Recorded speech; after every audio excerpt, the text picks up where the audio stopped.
ಬನ್ರಿ ಸರ್, ಇದು beep ತರಕ್ರಿ sir ನಿಮ್ಮ ಸ್ಕೂಲಲ್ಲ ಸರ್. ಹಾಯ್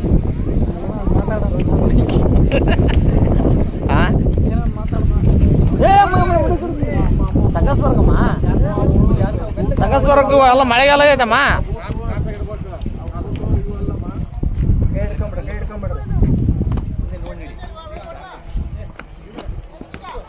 ಓ ಏನಾಯ್ತಣ್ಣ, ವಿಷಯ ಗೊತ್ತಾಯ್ತಾ? ನೋಡಿ ಸ್ನೇಹಿತರೆ, ಕಾರ್ ಆಗಿದೆ. ಯಾರನ್ನ ಬಂದು ಹಾಕೊಂಡು ಹೋಗ್ಬೇಡ್ರಿ ಸ್ನೇಹಿತರೆ. ಭಾಳ ಪುರಾತನವಾದ ಕಾರ್ ಆಗಿರುತ್ತೆ ಸ್ನೇಹಿತರೆ ಇದು.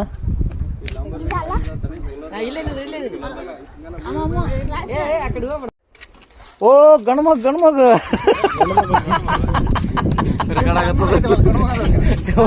ನೋಡಕತ್ತೀನಿ